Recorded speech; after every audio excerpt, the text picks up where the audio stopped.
अस्सलाम वालेकुम। आज की इस वीडियो में हम देखेंगे हिस्ट्री ऑफ कंप्यूटर को। कंप्यूटर इसलिए ईजाद हुआ क्योंकि ज़रूरत ईजाद की माँ है। इंसान को हमेशा जो है ज़रूरत फास्ट डिवाइस कैलकुलेटिंग डिवाइस की पड़ती रहती थी और डिजिटल कंप्यूटर जो है उसको बनाने में बहुत ज़्यादा टाइम लगा।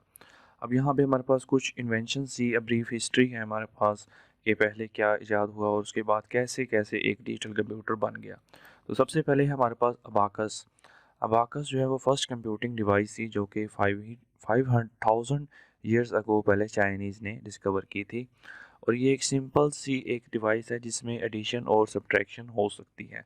ठीक है, इसमें ये आपने देखा ही होगा बचपन में इस तरह का एक वुडन रैक होता है जिसमें हॉरिजॉन्टल वायर्स होती हैं और कुछ बीट्स होते हैं जिसकी मदद से हम कैलकुलेशन परफॉर्म कर सकते हैं। कुछ बीट्स को लेफ़्ट टू राइट मूव करके या अप डाउन मूव करके हम इजीली इसको कोई भी कैलकुलेशन एडिशन या सब्ट्रैक्शन की इस पे कर सकते हैं। ठीक है, तो इस ये हमारे पास फर्स्ट कंप्यूटर था। उसके बाद हमारे पास है नेपियर बोन्स। नेपियर बोन्स एक स्कॉटिश साइंटिस्ट था जिसका नाम था जॉन नेपियर। उसने नेपियर बोन्स को डिस्कवर किया था या इन्वेंट किया था। ये डिवाइस 1614 में नेपियर बोन ने इसे इन्वेंट किया। The device use rods to perform arithmetic calculations. He also ये लॉग्स जो है यहाँ पे लॉग्स आएगा। ठीक है, लॉग्स का इस्तेमाल करके इस पे एक टेबल की मदद से उसने जो है लॉगरिदम का टेबल था जिसमें यहाँ पे कुछ वैल्यूज़ दी हुई थी। ठीक है, इस तरह का यहाँ पे जैसे नज़र आ रहा है आपको। और इन वैल्यूज़ की मदद से हम कोई भी कैलकुलेशन अर्थमेटिक कैलकुलेशन यानी कि प्लस माइनस मल्टीप्लिकेशन डिवाइड इसको इनकी मदद से इन लॉग्स वैल्यूज को देख के कर सकते हैं। ठीक है, उसके बाद हमारे पास स्लाइड रूल आया। And English mathematician William Oughtred develop a device known as slide rule जो इसने इन्वेंट की 1622 में। ठीक है, it was based on idea of logarithm. ये उसी आइडिया जो हमारे पास पिछले नेपियर बोन का आइडिया था उसी पे बेस करता है। It was very useful in solving the problem related to multiplication and division. तो मल्टीप्लिकेशन और डिवीजन जो है वो इस पे आसानी से हो सकती है। तीन चीज़ें पे मुश्तमिल है। एक हमारे पास ये बीच में स्केल, एक हमारे पास रूल और स्लाइडिंग, और तीसरे नंबर में हमारे पास स्लाइड। ठीक है, ये जो स्लाइड होती है बीच में एक स्केल और इसके तीसरे नंबर पे हमारे पास स्लाइडिंग कर्सर, इसको की मदद से हम इजीली अर्थमेटिक कैलकुलेशन जो है जिसमें मल्टीप्लिकेशन डिवीजन इजीली कर सकते थे। ठीक है, उसके बाद पास्कल आया। ब्लेज पास्कल एक मैथमेटिशियन था sorry. He invented a calculation machine 1642 में इसने एक मशीन बनाई। ठीक है, उस मशीन का इसने नाम रख दिया Pascaline. The machine had metal rods, metal wheels. इस पे जो मेटल व्हील्स जो है ये बने हुए हैं। ठीक है, जैसे आपको नज़र आ रहे हैं। इस पे डिजिट्स होते हैं 0 से लेकर 9 तक, और इन व्हील्स को हम रोटेट करके नंबर्स को ऐड या सब्ट्रैक्ट कर सकते थे। ठीक है, उसके बाद हमारे पास लेबनीज कैलकुलेटर आया। लेबनीज कैलकुलेटर में क्या होता था? वॉन लेबनीज एक जर्मन साइंटिस्ट था। इसने ये मशीन बनाई 1694 में। It was the first calculator. ये हमारे पास जो कैलकुलेटर था ये सारी चीज़ें कर परफॉर्म कर सकता था, एडिशन भी, सब्ट्रैक्शन भी, मल्टीप्लिकेशन भी और डिवीजन भी। और ये ज़्यादा रिलायबल भी था यानी कि पायदार था और ज़्यादा एक्यूरेट रिजल्ट देता था as compared to Pascal calculator. Jacquard loom. Jacques Marie from France invented a machine, Jacques loom, in 1801. This machine could read punch card to design a pattern automatically. ये मशीन उसने invent की जिसमें punch cards की मदद से हम कोई भी डिज़ाइन या पैटर्न ऑटोमेटिकली डिज़ाइन कर सकते थे। It was used in textile manufacturing. ये पहले जो है वो टेक्सटाइल मैन्युफैक्चरिंग में यूज़ होता था, लेकिन बाद में इस इन्वेंशन की मदद से हम प्रोग्रामेबल बना दिया गया मशीन को। Invention of this machine help in making programmable machine like computer. Computer एक प्रोग्रामर इंस्ट्रक्शंस पे जो है वो काम करता है। जो इंस्ट्रक्शन हम उसको देते हैं तो वो इंस्ट्रक्शन प्रोग्राम करके लिखी जाती हैं, और इस डिवाइस की मदद से कंप्यूटर को जो है वो प्रोग्रामेबल बना दिया गया। उसके बाद हमारे पास आया Babbage differential and analytical engine. ठीक है, ये चार्ल्स बाबेज एक मैथमेटिशियन था। He discover automatic mechanical calculating machine 1822 में। ये इसको हम डिफरेंस इंजन कहते हैं। ठीक है, this machine work by steam power and was fully automatic.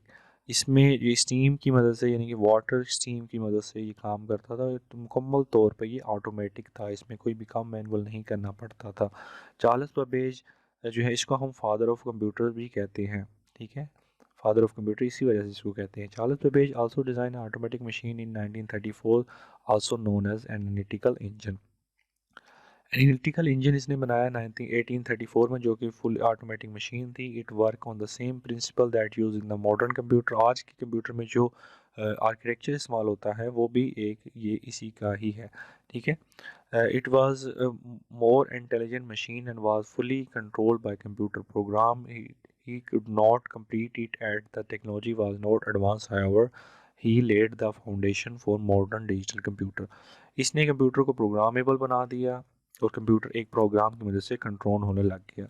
लेकिन उस टाइम इतनी टेक्नोलॉजी एडवांस नहीं थी, जिसकी वजह से वो इस पे मज़ीद काम नहीं कर सका। और लेकिन आजकल के जो मॉडर्न कंप्यूटर हैं वो इसी ये फाउंडेशन पे बेस करते हैं, और इसी वजह से ही is known as father of computer, ठीक है। इसी वजह से इसे कंप्यूटर का फादर भी कहा जाता है। उसके बाद हमारे पास होलरेथ डेस्काई, अमेरिकन स्टैटिस्टिशियन था हमारे पास। Herman Hollerith develop a tabulating machine in 1890, जिसे हम होलरेथ डेस्क भी कहते हैं। It was American census. It had a card reader, जो कि होल्स में पंच कार्ड्स के तौर पे यूज़ किए जाते थे, ठीक है। एज इनपुट देने के लिए पंच कार्ड का इस्तेमाल किया जाता है इसमें, ठीक है। It also had the ability to count and display the result. इसमें ये एबिलिटी भी थी कि रिजल्ट को डिस्प्ले करवा सके, और जैसे यहाँ पे आपको नज़र भी आ रहा है ये इस तरह की मशीन थी, और इस पर कोई भी काउंटिंग वगैरह भी परफॉर्म की जा सकता है। Solution as different problem could be store on the card, और जो हमारे पास सोल्यूशन आता था नंबरिंग का, कैलकुलेशन का, वो किसी कार्ड्स में भी स्टोर किया जा सकता था। Hollerith started a company known as Tabulation Machine Company. The company changed its name to IBM later, ठीक है। ये अब यहाँ पे आपको IBM का आपने नाम सुना होगा, जो कि पुराने कंप्यूटर्स में लिखा भी हुआ होता है। तो इस कंपनी का पहले नाम टेबलेटिंग मशीन कंपनी था, जिससे बाद में चेंज करके इंटरनेशनल बिजनेस मशीन कर दिया गया।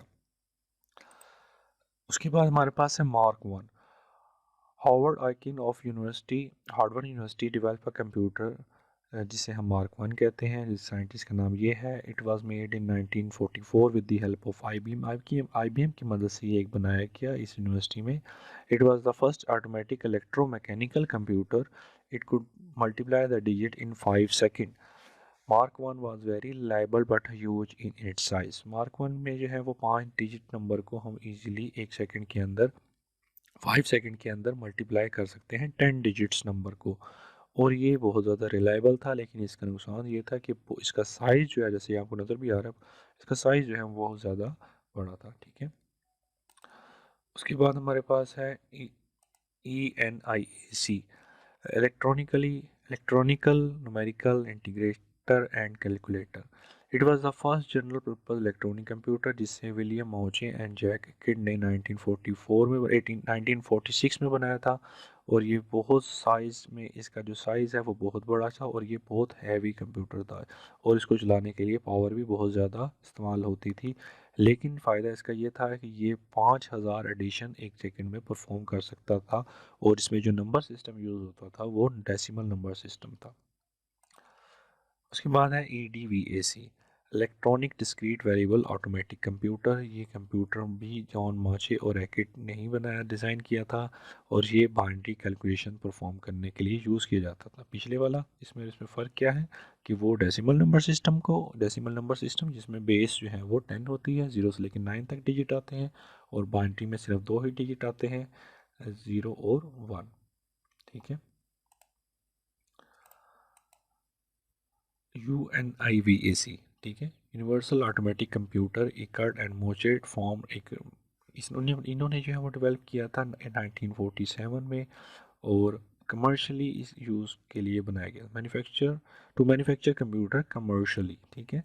The manufacture first successful computer UNIVAC, जो फर्स्ट कमर्शियल सक्सेसफुल कंप्यूटर था कमर्शियली जो यूज़ होता था वो यूनिवैक था। It was the first computer for commercial use it was given to the US bureau of census in 1951 में इसे US bureau को दे दिया गया। It was manufacture both for scientist and commercial application. तो इस तरह का ये पहला कंप्यूटर जो कमर्शियल यूज़ के लिए बनाया कुछ इस तरह का नज़र आता था। उसके बाद हमारे पास IBM 650. IBM was early computer developed by IBM in 1955. तो पहला कंप्यूटर जो IBM ने डेवलप किया वो 1955 में किया था।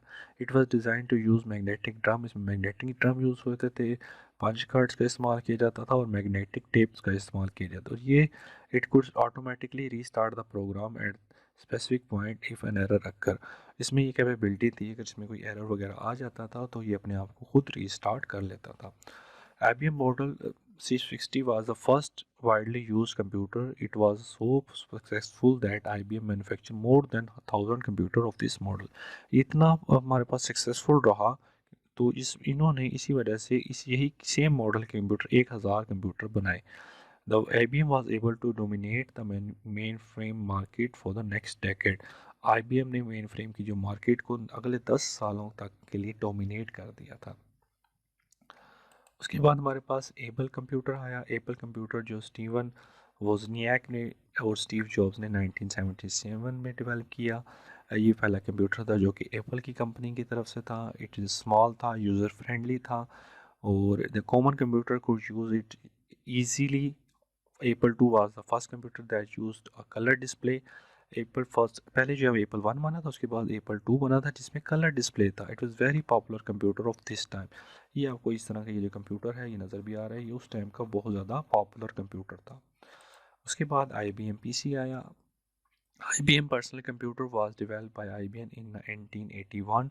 ये स्मॉल इन साइज था, फास्ट था, it could attach to audio cassette player. इसमें ऑडियो कैसेट प्लेयर भी अटैच हो जाती थी। टीवी सेट के लिए घरों में इस्तेमाल होने लग गया। It is use audio cassette to load and save data. Data को सेव रखने के लिए ऑडियो कैसेट का इस्तेमाल किया जाता था। और इसमें जो है ये माइक्रो प्रोसेसर 4.77 मेगाहर्ट्ज़ जिसकी स्पीड थी वो यूज़ किया गया और MS-DOS ऑपरेटिंग सिस्टम जो है उसका इस्तेमाल किया गया। It quickly become the standard for business personal computer. तो ये हमारे पास बिजनेस के लिए स्टैंडर्ड बन चुका था।